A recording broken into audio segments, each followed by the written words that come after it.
Welcome back to a Celtic State of Mind. It's Thursday afternoon. I'm Paul John Dykes, and we have got old school Colin Watt and JP Mason joining us this afternoon.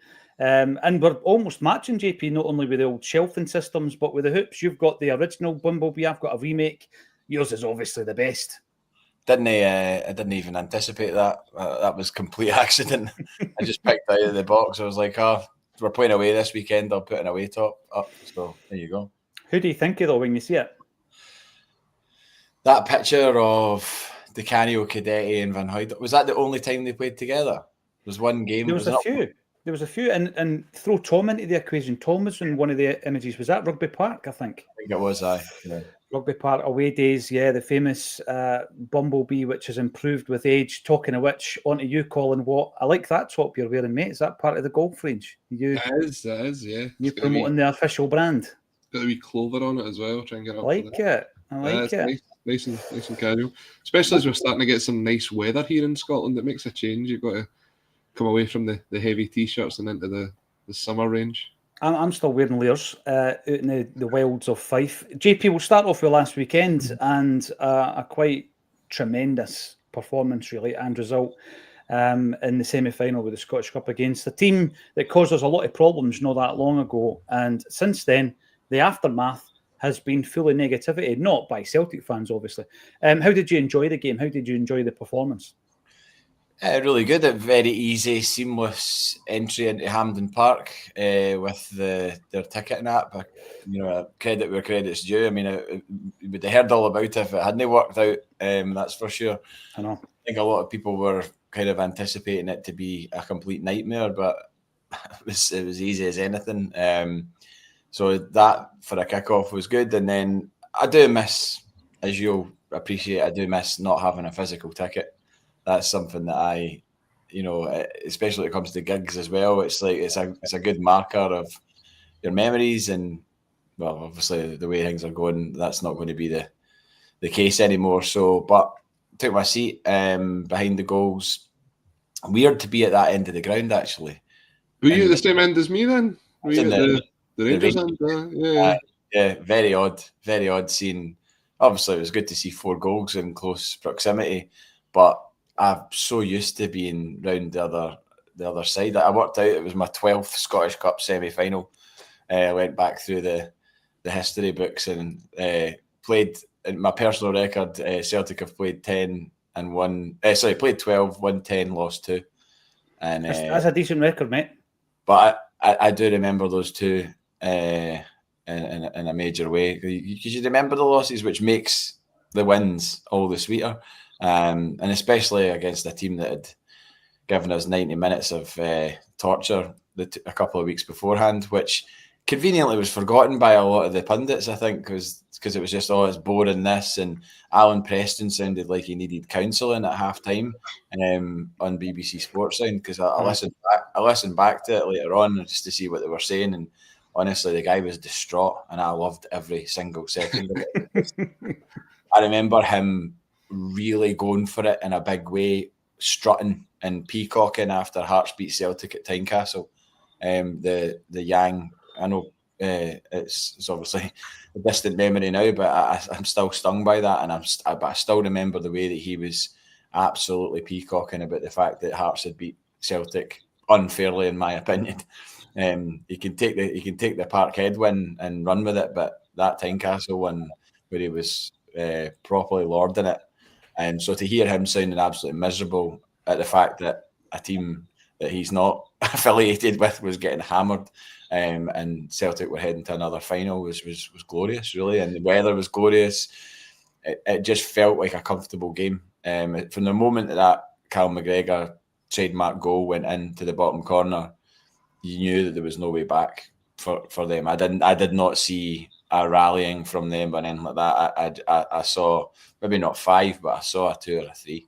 See the thing there, talking of that particular game at Tynecastle, you've taken me back, JP. I think in the fullness of time, we'll look back on that game being pivotal in a few different ways, right?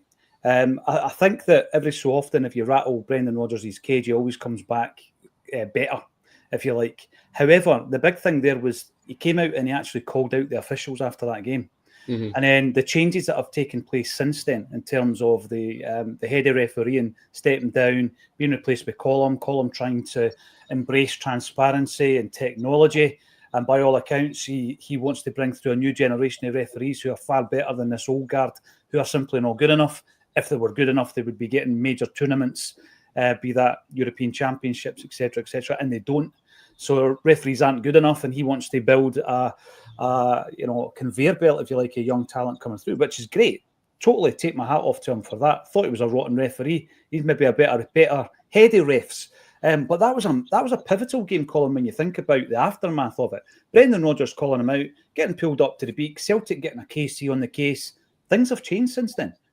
Yeah, and Yang's still the only player that I can think of that's been sent off for a tackle like that. So it tells you nothing since, and there's been multiple occasions where we've seen similar instances, and yet Yang is still the only one, and how that didn't come through on appeal as well is wild. It's interesting what you said there, Paul, about trying to bring through this new, better crop of referees.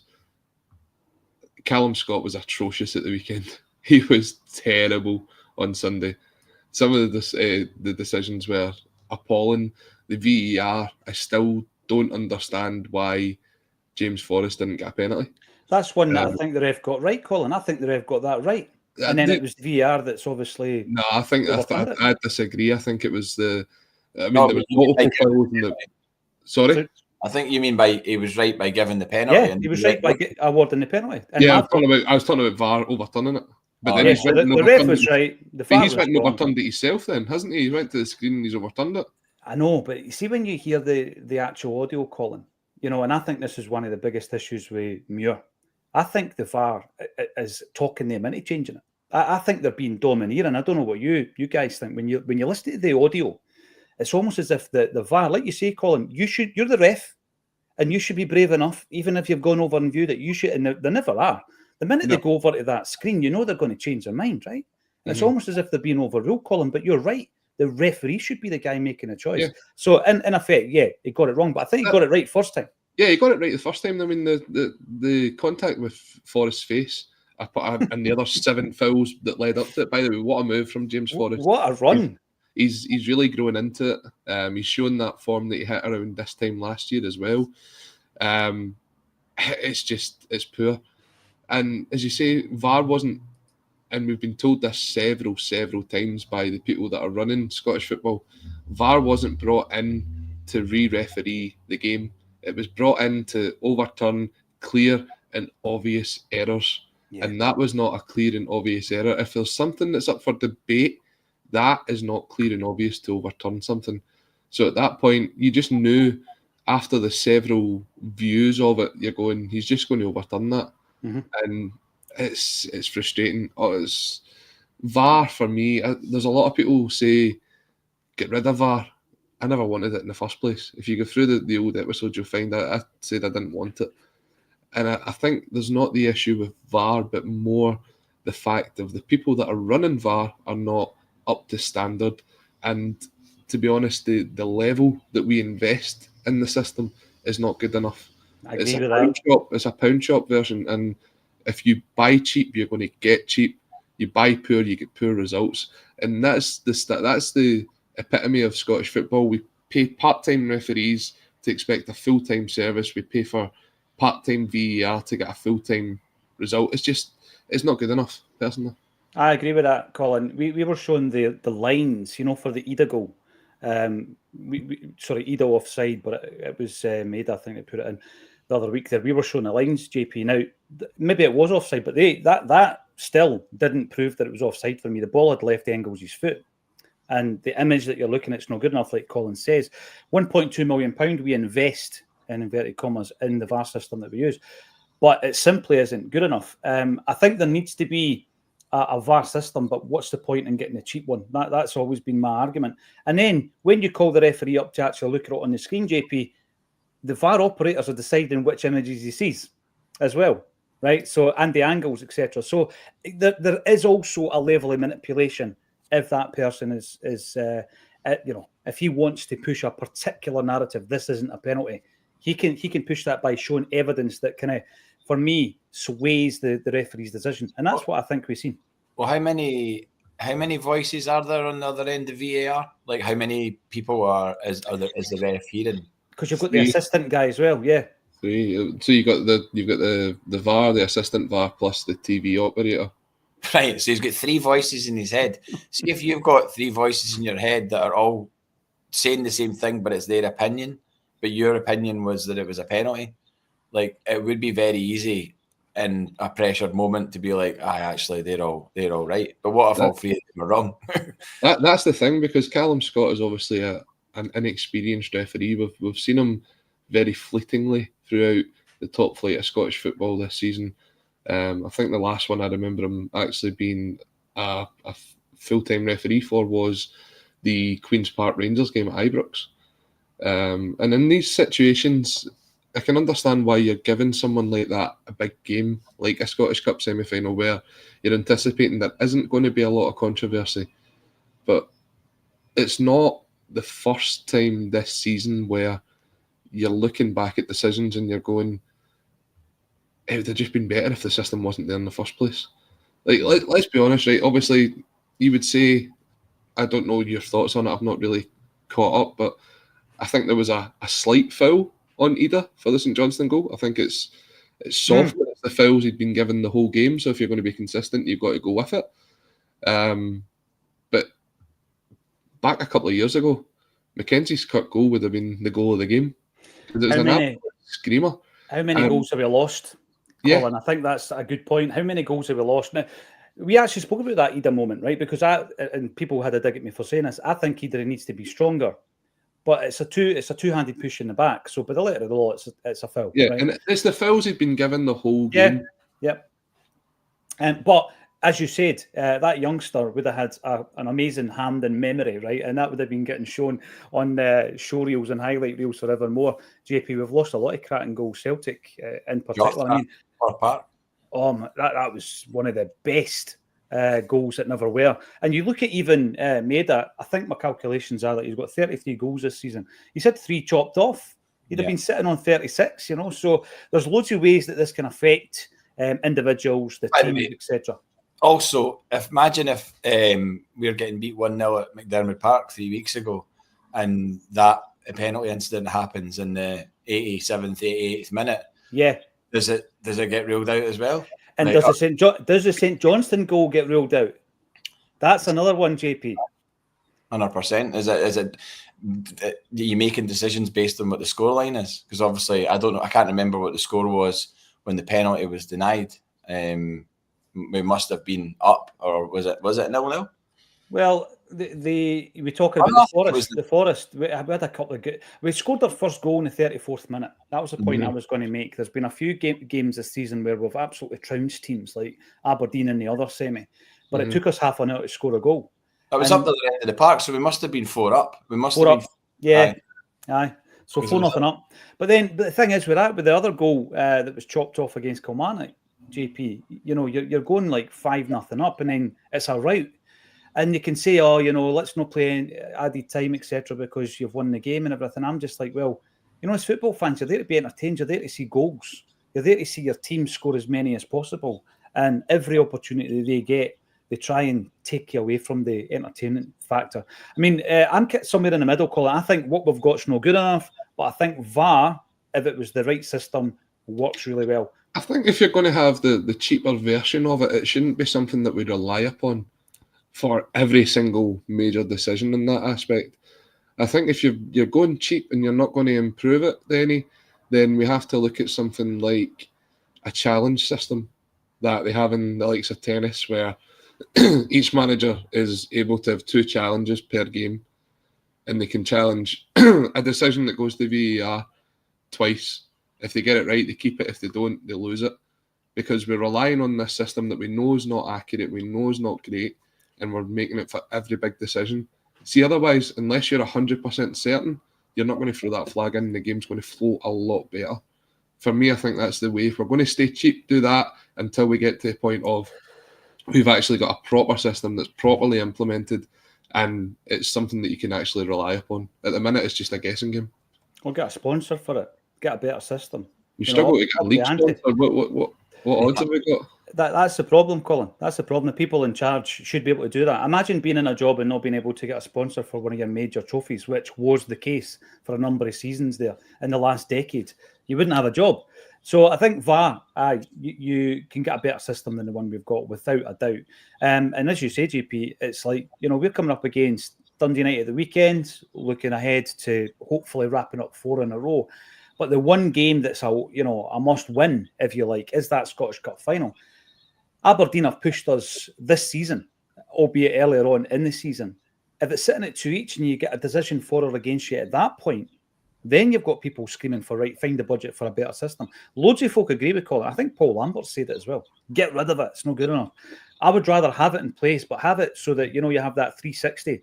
You've got the semi-automated offside system, JP, where it shows you the graphic and if you're offside or not. I mean, we had the Kyogo hat. If any of us moaned about the Kyogo hat-trick against Young Boys in the first half in his final game, not one of us moaned about any of the goals, because they can show you the actual document that says, look, this is why it's offside. So there is a way of doing it where, it stops all this chat. Scottish football was just doing it the way Scottish football was always going to do it, JP. I remember the last few games leading up to VAR being introduced in Scotland, and I remember talking to the folk around about me at Celtic Park and just going, enjoy these last few games, because it's going to change forever after this. It's definitely going to get... it was the fact that it didn't all happen at the same time. It's not as if VAR was just introduced as a European-wide thing at the same time. You'd had the...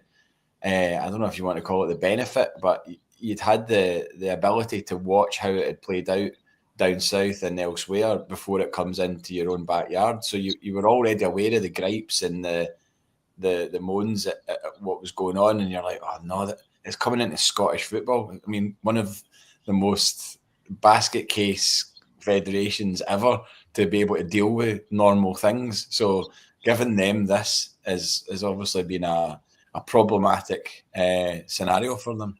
I think one of the things that I've seen with other leagues using it is the communication, and I think that's got to be better across Scottish football as well. Sometimes you go VAR review and you're going, what are they actually reviewing? For minutes on end, you have no idea, especially grounds where there isn't a screen where you can actually see what's happening. I seen a thing on Twitter the other day, and it was a US game from the MLS. And I know obviously the Americans are massive for that. If you watch hockey, if you watch football, whatever, the referee then announces what the decision is to the crowd. But genuinely, something like that is going to need to happen for grounds where you stood there for like 5 minutes going, there's a VAR review, but nobody really knows what it's for. And it's all over the place. I think the lack of communication just sums up the cheapness that we run VAR with. No, without a doubt. And it's one of the things that, I think it's important to talk about it when you've won games, and we've won them well in the last couple of weeks, but there has been a few moments where you need to discuss it because it's part of a wider problem. Obviously, we're going into hopefully win 4 in a row this weekend. JP, you've got some Dundee United memories on that shelf of yours behind you. Yeah, I thought it was the first time, but just before we went on air, I checked. It was the second time that I went to Tannadice, so... And I've got my ticket right here as well. £16. And they're charging us 42 on Saturday, which is an absolute scandal. I mean, I know this was, 23rd of May, 1999, so probably Venglos' last league game, I think. I've got the team in front of me here as well. Do you want the team? Let's hear it. Yeah, let's hear our Venglos team. Jonathan Gould in goals, Tom Boyd, Stephen Mahy, Alan Stubbs, Johan Mjalby, Craig Burley, Morton Vikhorst, Tommy Johnson, Lubomir Moravcik, Mark Burchell, who grabbed both goals, and Harold Bratback. That's a decent team. That is a decent team, that. If you were watching that game going into a match, you'd be like, yeah, you've got the experience, you've got the youth. I mean, even the defence, you're thinking of that defence, you're going, there isn't really a weak link there. This is at the point where Mjalby played as like a defensive midfielder as well, reading that, isn't it? I signed him as a defence. Oh yeah, because Boyd would have probably played at centre half, probably. Because Mahy's on the left. Oh, actually no, I think Stubbs and Mjalby would have been the centre halves, and Boyd and Mahy would have been the wing. Boyd the wing back, the marauding wing back. Tom I know. No, by the way, Joe Venglos, highly regarded by everybody that worked under him. Everybody I've ever met that worked with Joe Venglos speaks so highly of him. But on that note, JP, I think it's great to get nostalgic and reminisce on these games. But you've actually shown us the paper ticket, 16 quid. There's a big discussion around Celtic fans basically getting ripped off here. And I think it feeds into this tedious argument where, it's only tedious because Celtic are doing it. And we've had this conversation for the last week. Celtic are doing it because we have, for 31 years now, had our house in order. We've had our backyard in order, financially, on and off the park, and all the different aspects of the football club. We've managed to build a very, very strong football club and a very strong team on the park, spending money that we've earned, and every success for me is earned, and I'll never ever tire of seeing it. So on the one hand, Colin, you've got everybody in Scottish football, bar Celtic fans, moaning about Celtic, but on the other hand, absolutely capitalising on the fact that we have this fantastic away support and ripping us off, mate, because that's what they're doing. There's going to be Dundee United fans in that stadium who've paid a tenner for a ticket. Yeah. Shocking. I remember going to Tannadice back in December, and I'm going to speak about allocations in a second because there's something going majorly wrong at the club there as well. But I think the ticket back then, just before Christmas, was £34. And I think that's quite expensive in terms of where we are for away games. I know at Celtic Park you can get up to sort of, I think the maximum price we've charged this season for away fans is maybe £38 for the likes of Aberdeen and Hibs and stuff like that. But it was pretty expensive, and now we're up to 42 in certain places for a ticket on Saturday. I think the kind of standard is £40. So we're talking 150 grand that Dundee United are going to make off this game. And do you know what? In one sense, we tell these teams, give us a bigger allocation, make your money, and this, that, the next thing. But there's a line, as you say, to be drawn between proverbially ripping the backside out of it and making the money. Now, Dundee United know Celtic are going to win the league on Saturday. They're going to bring the fans there. People are going to pay that money regardless. But my biggest qualm with this is the way that Celtic have handled it.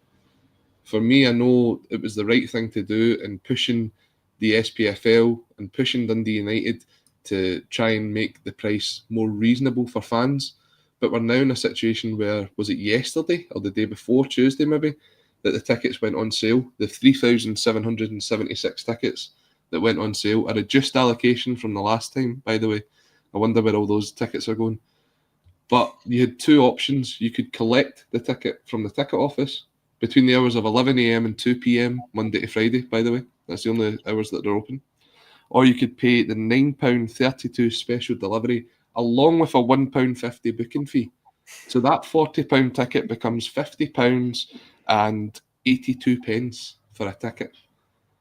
That's poor. It is extortionately rip-off. Yeah. Why are Celtic in this position where we've got 70, 80 million pounds in the bank, and for those 3,000 tickets, we're telling the fans, look, we tried our best to get the price down. Unfortunately, we've left it too late now, so the only option you've got is special delivery to make sure that it gets here in time. So there's an R10 we're thrown onto your ticket. It's ridiculous. This is something that if Celtic were acting in good faith for the fans to try and get the ticket price down, there could have been good faith in not charging the fans or subsidising the booking fee. I think it's ridiculous. We've ripped the arse out it for the fans. Sorry. He thought about it twice there, JP. Then he just dived right in. He dived right in. No, Colin, it's a magic point you make. I'm focused on Dundee United. I'm focusing on Scottish football clubs refusing to give you 3 stands when they can't sell them themselves, and then doing this thing where it's a reduced allocation and they're just bumping the price right up. It's just typical Scottish football when it comes to Celtic, JP. But Colin makes a good point, a valid point, and it's something actually when you talk about the ticket and the way that we deal with that.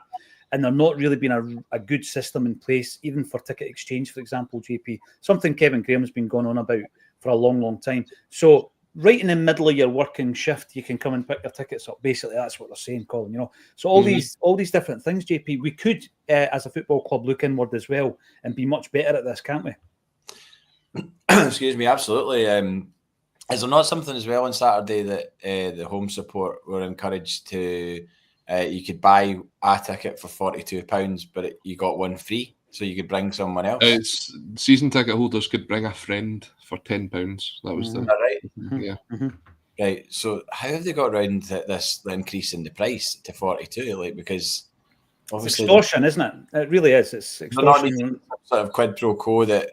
Well, when Dundee United were coming to Celtic Park, it's equal of what we charge them, and I'm pretty sure we wouldn't have charged them 42 to come to Celtic Park. There's no rules. There is absolutely no rules in terms of that. It's just complete anarchy. No, it is. This is what I think. This is the problem that we've had with the allocations at Ibrox and Celtic Park as well, is the fact that there's very little rules. There's umpteen rules. The rule book's about that thick for the SPFL, but there's nothing in there that says that you should have a minimum away allocation, that there is a maximum price that should be charged, that there is reciprocal prices that should be charged. The only thing is that if they're charging £42, which they are, for a general ticket, they're charging £42, then they can charge away fans £42.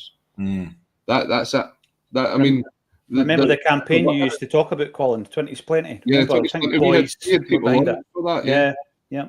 Well, I read Liam's article in the blog about Japanese allocations and how they work it, and they establish it at the start of the season, percentages, all sorts of things. It's all set in stone from the start of the season. It's not something that's just fluid throughout the season that you can just be like, oh, this game's of real importance to them.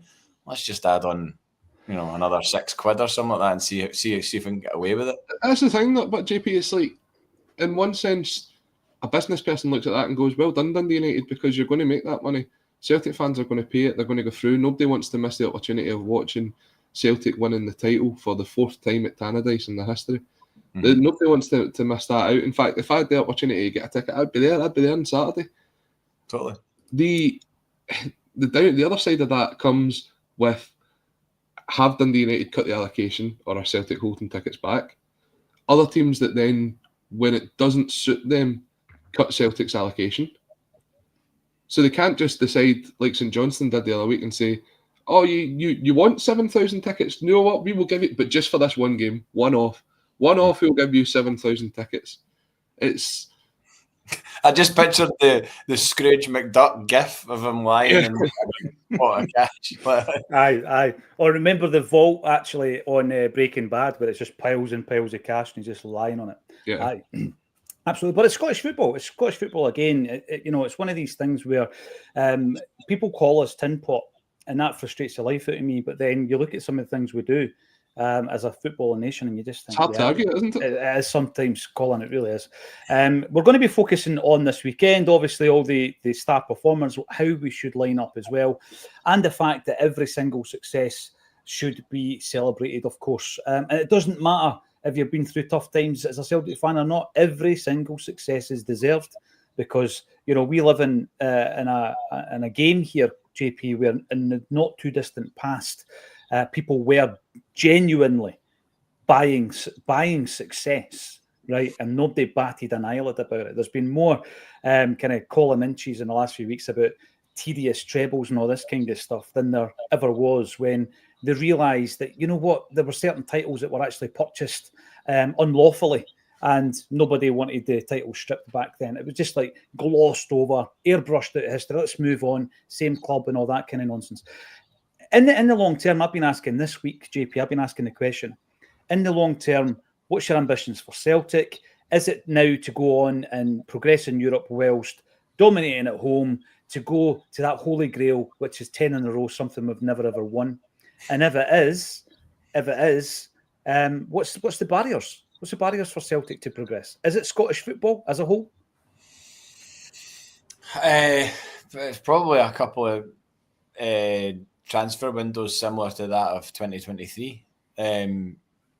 We've got to stay on point in terms of the recruitment. We can't sort of lower the bar in terms of what we are going out to look to buy, because as you can see, Brendan Rodgers managed that situation, and I use the term manage because he did manage that situation well.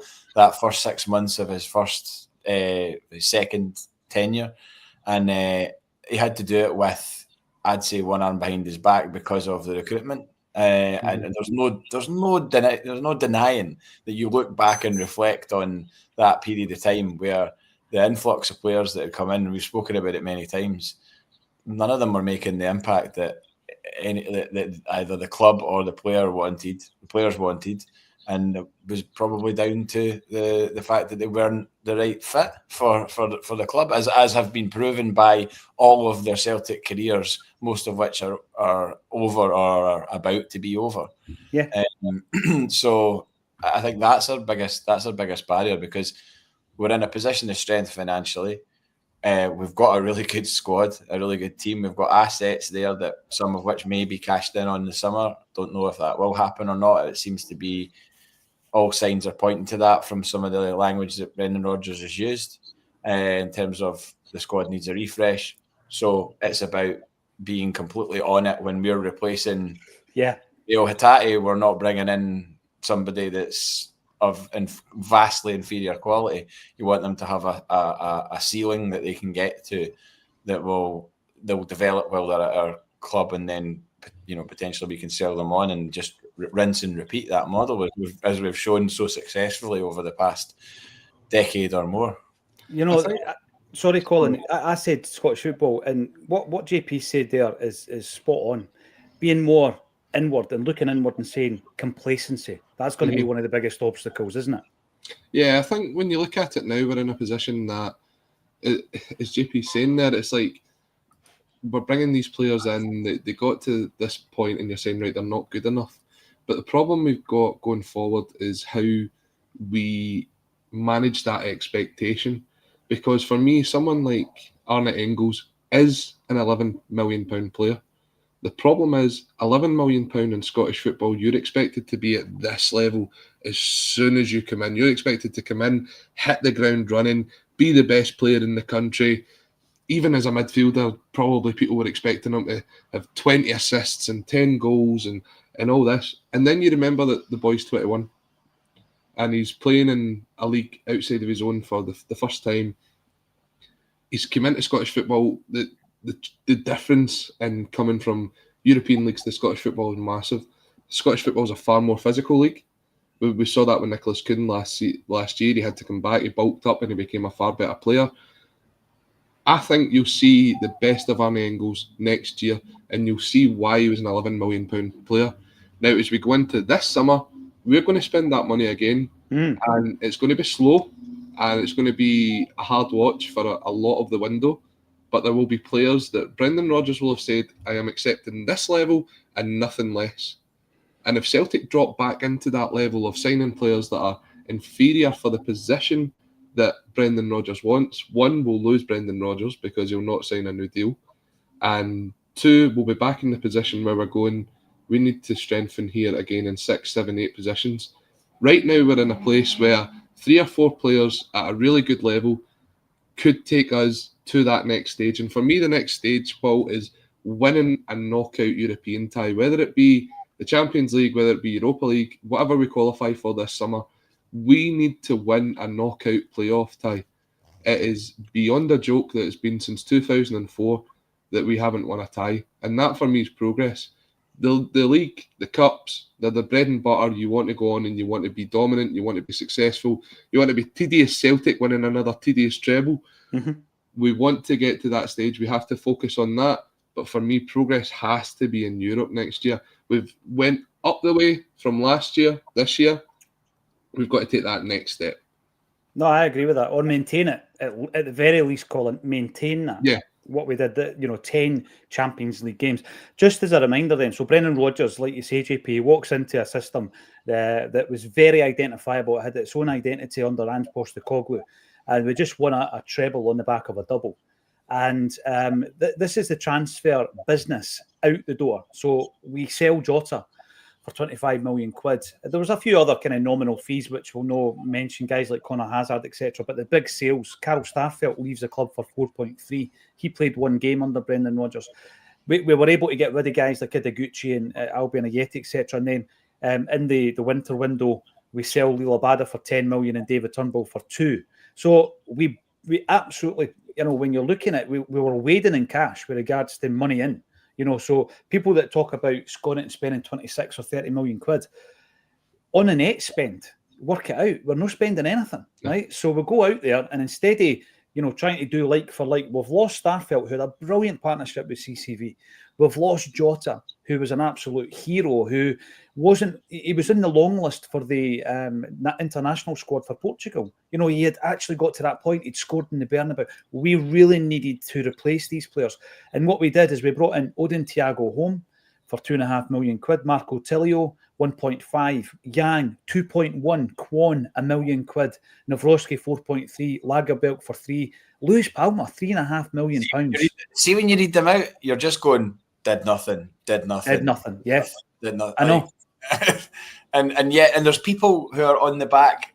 If you read the comments from last week's show, people are on the back of Idah, Engels. Yeah, I know. Trusty. Who are contributing. Have contributed to like a successful season. Yeah. See, in that sense, though, JP, we're going to get to a stage where even the likes of Idah and Engels for £6-9 million, that's what you're going to have to pay for a good squad player. Aye. Because when you look at what you've spent on, as we just went through that list there, Palmer, £3.5 million, a couple £1 million more gets you Trusty. Who would you rather have? I'd rather have Trusty.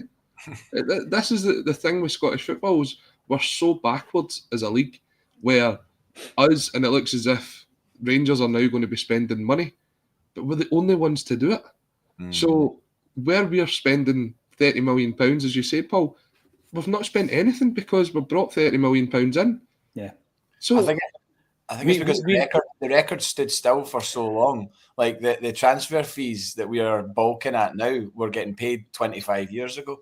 I know. 25 years ago. See, on that as well, though, it's really, really funny as a Celtic fan when you kind of see the opinions of certain folk, because it's like we bulk at the fact of saying, oh, Engels, we're spending £11 million on Engels. That is massive. And then the next minute we're turning around going, Hatate, you want Hatate? That's £30 million, pal. You're not getting him for anything less than that.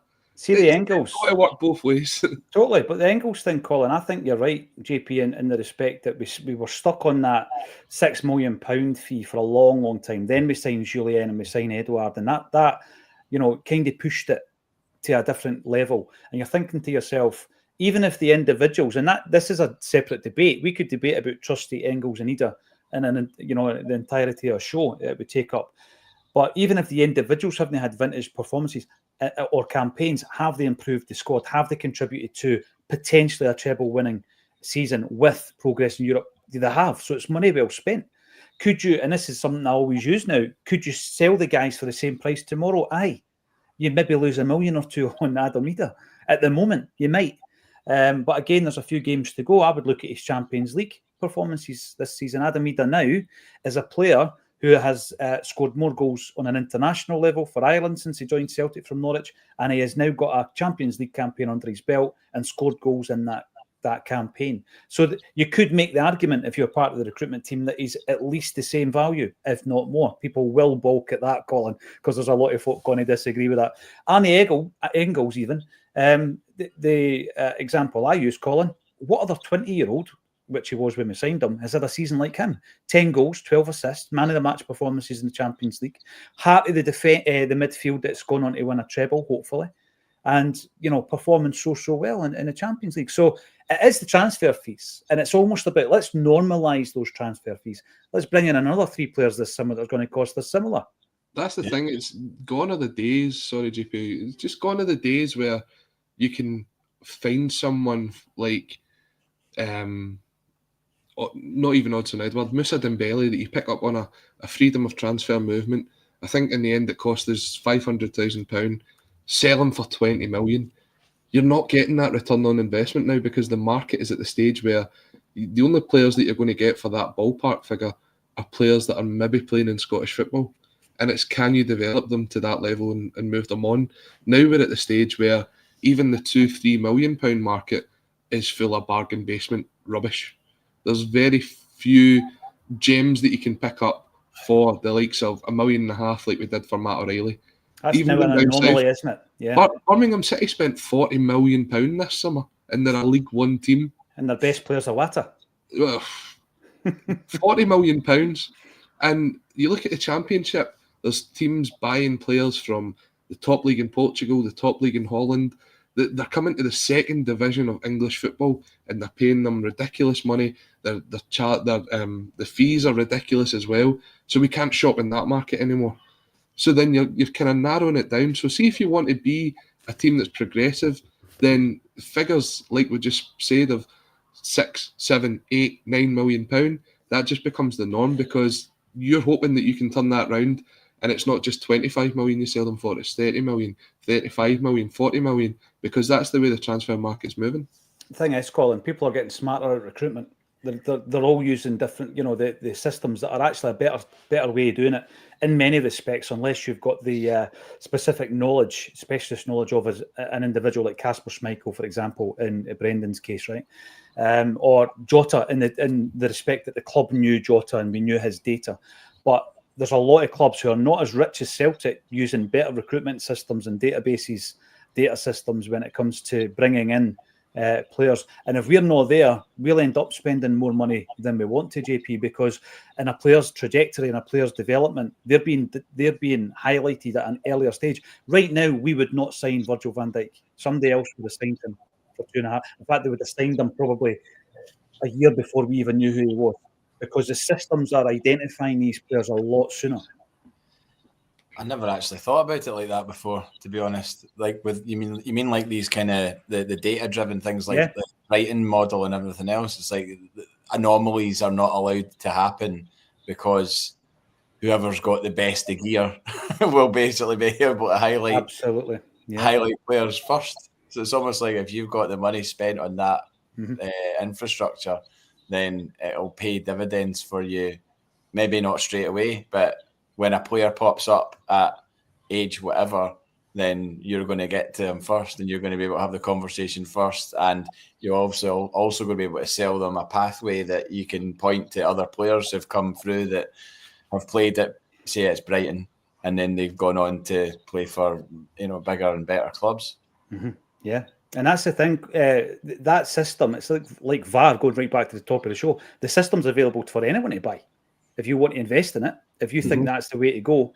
And then these players, this is why, if you imagine, I'm going to use a really obscure example here. Stephen Welsh had interest 3 or 4 seasons ago from clubs all over Europe. Do you honestly think they're sending scouts to Scottish football games? No chance. He's just pinging on all these different metrics. And they're saying that's the type of player who'll do well in Belgium, or that's the type of player who'll do well in Italy. And that's why Stephen Welsh got so much interest. Jack Hendry. Yeah. And it was proven right, JP, because he performed so well in a completely different environment. It's the same, but when the likes of our youth system and the players that are coming through our youth system, I mean, we don't see them anywhere near the first team squad, and yet they still make moves to Watford, West Ham, play like teams in the sort of lower half to championship style clubs that come in and pick up our players. Brighton picked up Angelini. I mean, they're just taking a punt. And we don't have that system where we're seeing players either down south or in countries like Belgium, Holland, Austria, like that, where we're saying at 19, we can take a punt on them. And you're right, we're so far behind in that sense. What's the setup with the Admira Waka connection? Because obviously we send players over there, but I don't think we're getting anything in another direction, or are we? I don't know. No, I think it is mainly a kind of nursery style thing, JP, where our players are going to get competitive action. So they're coming back at the age of 20, maybe with 80 games under the belts over 2 seasons, maybe. And at least they're playing competitively rather than lowland league. I think we need more partnerships like that. They were going to loosen the rules because there was. Remember that time Newcastle sent about 5 players to Ibrox? Remember that? Yeah. Right. It's like because there is a maximum. But a player, is he not? I can't remember which one, but I'm sure one of them. I'd need to check to see where are they now. Yeah. The Govan 5, where are they now? But there was a rule. So you can't send any more than X amount of players to a particular club. And these are the things. I know Dembele's just taking charge of, what is it, a Lithuanian second division team or something, right? But we've got contacts all over Europe and further afield. We've got Ronnie Deila over in the States now, I think, managing over there. You've got Neil Lennon at Dunfermline, you've got Scott Brown at Ayr United. And there's various different opportunities, I think, for Celtic to tap into that model, Colin, where you've got 2 or 3 young guys. You send them in groups deliberately so that obviously they can embrace the culture together. They've got that kind of social aspect until they integrate with the squad and the new country, etc., and stuff like that. And I think that's the only way to go, because for me, the reserve league, it's one of the things we always hark back to, but it's never coming back to Scotland, because again, it was a cost thing, wasn't it? I think for me, the leagues that we should be looking at is the likes of the League of Ireland. I think we should be looking to get our young players out there, because if you look at that league, it is a lot of young players that are getting the opportunity there. When Shamrock Rovers were playing in the Conference League, some of the goal scorers were 16, 17 years old. It's incredible, isn't it? Giving them the opportunity to go out there. So what's stopping the likes of Kyle Yuri or anyone like that, like going over and actually playing 6 months, 12 months, where they're actually not that far away, and you can go and send somebody over to watch them. So you've got that opportunity to play through the summer as well. You've got that. There's other leagues out there that it might not be the same as sending the guys out to Austria, but there's talent coming through the League of Ireland. So we can. Jackie's tapping into that with a lot of his players, Colin. There was a player that Celtic and Spurs were linked with. I can't remember the boy's name. I know you're on about. 17 years old. Yeah. And he came for a view round Celtic Park in Lennoxtown, went to Spurs, and Spurs, I think, have paid just over £1 million for him. It's one of Jackie's boys, I think. Yeah, and it's things like that where that boy might not get the opportunity. You might see him end up out on loan, but he might be the next Evan Ferguson, he might be the next Troy Parrott, and Spurs will go on and make a profit off that. That could have been Celtic's market. And you'd think with the connections that we've got with Ireland, would there be a team there, whether it be Shamrock, Bowes, anybody like that, where we could say, right, every season you take your pick of the best 4 or 5 youth players coming through Celtic, we'll send them over there for 6 months. Absolutely. And you know what else? Remember, it was the Hibs manager, what was his name? Lee Johnson. He always wore the big kind of like Del Boy jackets and all that. And we dismantled Hibs in one of his first games, JP, and afterwards he goes, well, he was quite brutally honest, wasn't he? He goes, I want my players to go and speak to the Japanese boys and find out what they do. How do they prepare for games? How do they train? How do they eat? What's their diet? You know, all that kind of stuff. Imagine sending half a dozen of our guys over to Japan, you know, at 18 years of age. What an education in terms of conditioning and fitness and diet that would be for them, JP. And then you're producing your own Hatate, but he was born in Coatbridge. I mean, there's nothing wrong with that. An amazing shout that would be in terms of a player's development. Obviously, might not be for everybody, but what an amazing opportunity and pathway if we did have a link up in Japan that could send players over to develop there and mimic their regime. To you could send a wee guy over there that comes back with Maeda's mentality, and exactly training practices and everything else. So. I know that's a pretty good shout. I just looked up the player, by the way. Kevin Mbabu was the player that was one of the 5 that went to Rangers, and he didn't kick a ball for them, but he's since played for Young Boys, won the league, Wolfsburg, Fulham, Servette, Augsburg, where he would have played with Arne Engels, and Midtjylland he's now at. Oh, Midtjylland. 2 ex-Celts that played with Midtjylland guys. Can you think of their names? Svechenko. Other one, big striker. Used to call him Duncan. Oh, Rasmussen. Morten Rasmussen. Oh, I remember seeing him scoring wearing. I actually remember him wearing that jersey. Yeah, I was about to say that. I guess what's quite interesting what you're saying there, Paul, is you look at clubs like City and Chelsea who have groups out there. Now, obviously, the City football group's synonymous throughout football. You've got the Red Bull football group and whatnot. What is stopping Celtic having that on a smaller scale? Because you've just seen teams in Ireland that there's most of them are fan owned. They've got the sort of fan owned initiative over there, but they're now looking for investment because the money's not there. I don't know if it was Shelbourne the other day that sold to the Toronto International Fund, or can't remember which team it was.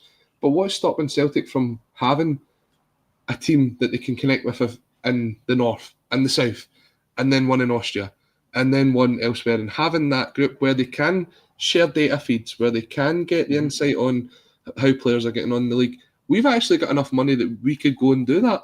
Yeah. You're not talking about a huge investment to the point of there'll be no money left. You're talking, between 10, 20 million to actually get that implemented? Absolutely, and you could tap into areas like Australia and America with that as well, and it's a double dunt for you, Colin, because you're also engaging with your fan bases over there. So absolutely, there's so much we could do. Let's have a wee chat then about the game at the weekend, JP. Before I do that, there's a couple of other items besides your Dundee United programme. My eyesight is shocking, but I can see that that's some might say single from Oasis. I'm going to say 1995. Am I right? Released on this day. I saw it this morning online. I think it was Simon Donnelly that had retweeted the post saying on this day Oasis released Some Might Say as a single. So I'm pretty sure such was my obsession with Oasis at the time when they bought it on this day 30 years ago, which is terrifying. Probably from, I think it was still John Menzies in Bathgate at that point before it made the Doctor Who transition to W.H. Smith. But I think on certain days it's my favourite Oasis song. So what's impressive is 30 years on, there's still that legacy around music like that, and people are really still connecting to it, especially Dundee United, who used Oasis dynamic pricing for their tickets. Yeah, absolutely. Some folk have got the same hairdos that they did 30 years ago as well. But some might say first number one Oasis ever had, and the front cover obviously designed, as was every 90s design of Oasis Anniversary, by Brian Canning of Microdot, who inspired us to have our Acsom logo, which is at the top middle of your screen there. It inspired us to rip off the Oasis logo, and many, many years later, JP, then get permission from Brian to use it. So we actually interviewed Brian, you and I, in Glasgow, and he says, because it's you guys, it's all right. So one of the reasons you would sometimes even queue up for singles, JP, sad but true, 30 years ago, my shop of choice was Our Price in the Kingsgate Centre in Dunfermline, by the way, was because Oasis always had an extra 2 or 3 songs on their singles, which were back then known as B-sides, that were as good as anything that were on the album. Can you remember from memory the 3 B-sides that were on that particular single? Without looking, I'm pretty sure Head Shrinker's one of them. Yeah, Head Shrinker. Yeah. Oh God, I'm struggling with others. I think there's three more tracks in it. It's a 4-tracker. It's like an EP. Every time you got a single, it's like an EP. Bear in mind, for those of a certain age who are watching or listening, there was no Spotify, so you're no chance of hearing those B-sides anywhere else other than on that actual CD. Yeah. Go and buy it. Go and buy it. You know, and you could buy it back then on cassette single as well for the paper round and play it in your Walkman. But the 3 B-sides... Acquiesce is on it, isn't it? Acquiesce, my favourite Oasis song of all time. And Talk Tonight was the other one. Talk Tonight. What a time to be alive, Colin. What age were you? Were you even born? When was this? April 95 or one and a bit. Oh, Colin, you're just a young spud. Right, moving on to Dundee United then. How do we line up? Because obviously the St Johnstone game in the league, so disappointing. Yeah, we created chances, but we were pretty toothless, I think. We weren't clinical enough. And Rodgers wasn't happy. He made changes at half-time in that game. Schlupp and Kuhn were taken off. They've not started the game since. The guys that have come in have done really, really well. Is it a case, Colin, of stick with a team that has got us the results over the last 2 games and stick with them until such times as somebody plays their way out of that starting 11? Yeah, for me, I would go, and there's one position I think is the one that's up for debate for Saturday, and that's the centre forward position, whether you go with Idah or you go with Idah. I think Idah, certainly after his goal on Sunday, had a much better performance. But for me, it's whether you are using Idah as the left winger or if you bring in Jota. And I think that's the only one. It's either Idah or Jota is the one sort of up for debate for Saturday, because going on the last couple of games, I think we've played some impressive football. And apart from the guy that was behind me on Sunday who could see no good in anything we were doing for the first half hour and wanted to shoot for 45 yards, I never had a hangover before I went into the ground, but I had about half an hour in. Apart from that 15-minute spell, we played some exciting, aggressive football. The closing down was really impressive. If you go back to, I think, was it Maedah's second goal, the closing down from Hatate that forces the mistake, and we get in there, and that is the style of football that we don't see enough over the last sort of 6 to 8 weeks. I think we don't do it enough where we actually put pressure on the team and force them into mistakes. Some of the build-up plays slow and sluggish, whereas when we're on the front foot, we can cause a lot of damage. And I think going to Tannadice on Saturday, they're a team that are still challenging for third place. They're going to definitely come out and have a go. We've got to come out and be on our game from the first minute. We can't wait till half an hour, 40 minutes in before we actually get a grip of the game. We've got to take it grab the bull by the horns and go for it. So for me, that's maybe why I would move Idah into the middle and have Jota on the left, because it's just given us that sort of pace up front where we can pin Dundee United back. And I think that's when they're at their weakest, is when they're on the back foot. Going forward, they've obviously got the goals in them. Sam Dalby's been brilliant for them this season. So getting us on the front foot and actually taking the game to Dundee United, if we do that early doors, it could be a really good game. Right. I mean, one change, and I can see why Colin would do it.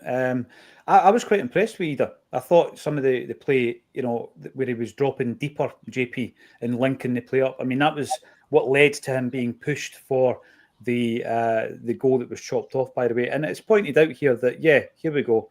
A free kick's a free kick. So by the letter of the law, it's a free kick. Absolutely agree with you, Colin. But I do think the big man needs to be strong. The letter of the law is the law. Even if it doesn't go down, it's still a two-handed push. Only McCoist thinks that the law should not be applied because it doesn't favour his side. That's true.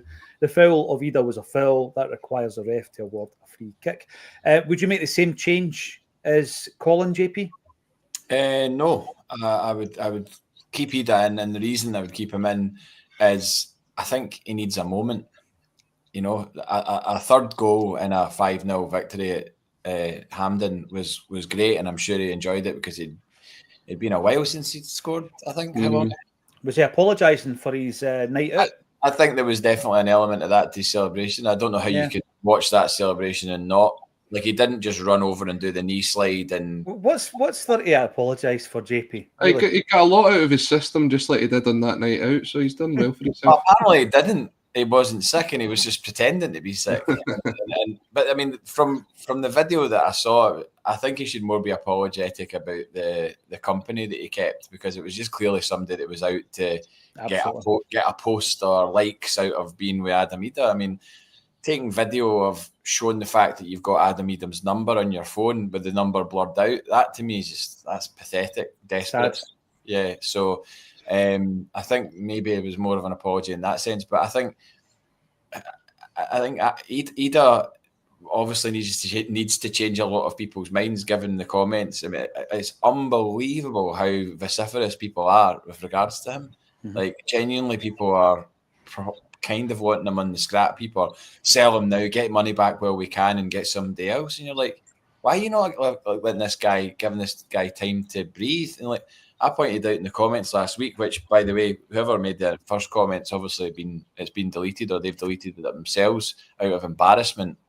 But I made the point that look at Idah's returns, goals and assists in his incremental seasons. First season, I can't remember them off the top of my head, but it's minimal. In the second one, it's more or less the same. And then the third season, look at what's happened. And a lot of people would have never said that Idah's going to score you those level of goals and give you those assists in his third season if you were to ask them at the end of season one. And you refer to what he did last season. It's like, oh, that was last season, it doesn't matter. And it's like, it's a pretty big deal us winning the league last season, especially when we're on the rocks for a bit. See, consider him being the second choice striker this season. If you were to ask somebody at the start of the season, what do you want from returns from someone that's your second choice striker? If someone said 15, 20 goals, you'd be like, that'd be great, because that means that somebody else, in this sense, we would have thought at the start of the season it would have been Kyogo that would have scored 30 plus goals. This season it's been Idah who's been the guy that scored 30 plus goals. So you're saying, okay, so if we get someone that scores us 15 to 20 goals as a second choice striker, you are delighted with that. Yep. Again, it goes back to the fact that we paid £9 million for him, and people just can't get that out their head. JP is like, £9 million, he's going to be scoring, he's going to break all the records, they're all going to go, he's going to score 100 goals. No, he's going to take, as you say, he's going to build his time up, He's now got 24 goals in 66 games, which is just better than 1-3. When you look at his record at Norwich, it was about 1-9. So he is getting better as a player. Is he the finished article? No, but he's going to get there. And I see where you're coming from and keeping him in and needing that moment. I just think if we can go out there and get the game won, what's stopping him coming off the bench, getting his goal, and then for the next game, maybe he's the shoe-in to start at Ibrox. By the way, my take on Idah this season is this, right? If you wanted to break it down to the goals and assists per minute, last season it was 125 minutes. This season it's 130. Just slightly less in terms of how prolific he's been. Last season it was big moments, like JP says. So the big goals against Motherwell, against Hibs, twice against Rangers, right? But see, this season, because it was maybe not at the business end of the season, look at the goals he scored in the Champions League. And then what you've got as well, for me, is the improvement of the squad to have something different up top. So be that Kyogo on media and then Idah. So Idah gives you something different. And he gave you that something different against Atalanta away. And we got a brilliant result away from home. So at the end of the season, yeah, people look at goals, don't they? For a striker, they look at goals. He might end up with 20. But I agree with you, JP. I think that, that there will be a moment, I've been saying this, I've been threatening it, there will be a moment between now and the end of the season. If he scores the goal, let's say the pivotal goal, or a couple of goals, or a hat-trick at the weekend, the other guys that have scored goals in games at Tannadice that have clinched us the league are Murdo McLeod, Frank McGarvey, Tommy Burns, Giacomakis and Jan Venegura Hesselink. So somebody can really make a name for themselves, JP, into the Celtic folklore. I think that's where it needs to maybe shift the mindset of quite a lot of people. And I would hope that would, if he did get that goal. Me personally, being at that game at Villa Park and 2-0 down against that Villa team who went and on to beat. What were you thinking? Were you thinking 5-6 at that point? I was like, this is horrendous because you're right next to their fans. They've all got Union flags and giving it no surrender and all that. And you're like, what?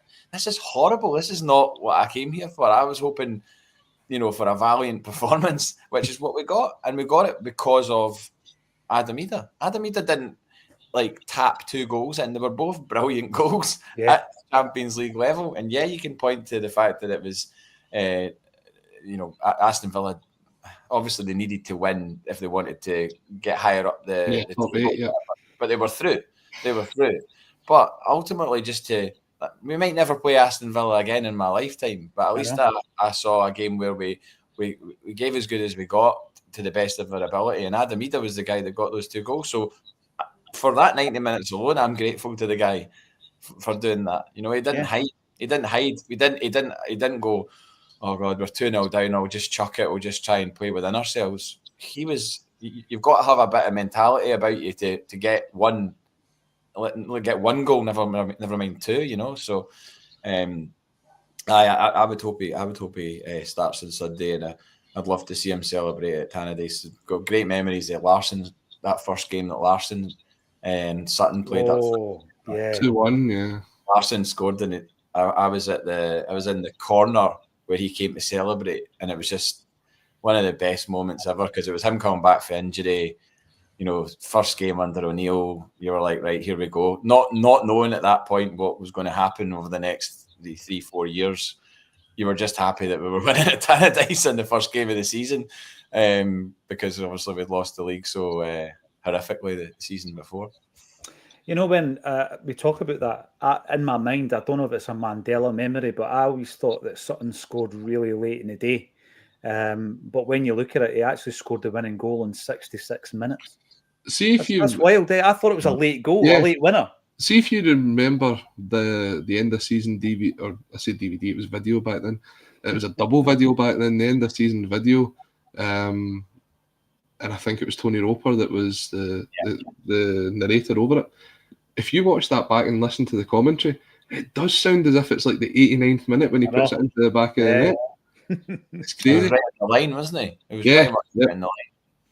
I know, and you remember these things. They're like postcards in your mind. Dundee United wearing their green strips that day, didn't they? They won the green. They wore the green and we wore the yellow. Yeah, beautiful top that. What do you think of the new away top, by the way, guys? Collar. I'm not a fan. It's a bit wide. It's like a training top, isn't it? It's the Adidas style, I think, going forward. I like it. I think it's quite smart. I think it will sell pretty well. It's interesting. Again, Celtic's deal with Adidas is up this summer. We all know it's going to be Adidas next year. It's just not been announced yet. So there's a lot of things Celtic seem to be holding back in terms of announcing this. The season tickets, which I think we're the only team in top flight that hasn't released them for this season yet. I think we'll see quite a few big announcements in the forthcoming weeks. It'll be interesting. Won't just be the other team making announcements. All right, Brendan Rodgers' new contract, perhaps. The new away top reminds me of that. Look at Tosh. And that was my first ever Celtic kit, was that? Was it? I'm going to make an admission here, JP, right? See, when that was out, I didn't buy it. I didn't like it.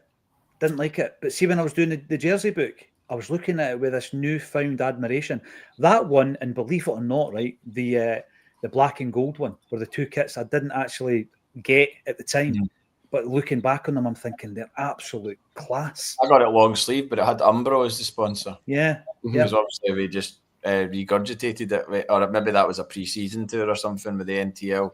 I think it was back in the day where you didn't just have a kit for a season. It was like 2-3 seasons at a time. And didn't Tosh make his Celtic debut at Tannadice as well? I think he might have done. I don't know, but I was about to say, you know who the Dundee United brought off the bench in that game, and I remember it now because I was behind the goals, and they brought on Sieb Dijkstra for his farewell performance, and the Celtic fans, and maybe even the Dundee United fans as well, started singing Dijkstra's a porn star. And then he pulled his shorts in between his the crevice of his derriere and sort of wiggled his cheeks. It was memorable. I remember it well, and also didn't remember this though. You know who was on the bench for Dundee United that day? Joseph Miller. Was he? Huh? I would never have known that. I would never have known wee Super Joe was involved. I think Mark McNally played with Dundee United. Maybe. Not at that time. No. He did play with him though. Yeah, Joe Miller. There you go. I would never have guessed that. Nah, interesting times. David Hanna started that. David Hanna. Because he went back to Dundee United, didn't he? We bought him from United. Listen, I've really enjoyed that. Let's see on the weekend if you're right, Colin, and the changes will be made. Anyone who is lucky enough to get their £58 ticket or whatever it ends up costing you, enjoy the game. We'll be covering it as we always do. I've really enjoyed that today. And if you haven't done so already, subscribe to the channel. We are aiming for 50,000 subscribers by the end of this year. It's doable. We're heading towards 35 at the moment. So give us a subscribe, give us a thumbs up, and join us again tomorrow at 12:30 on A Celtic State of Mind.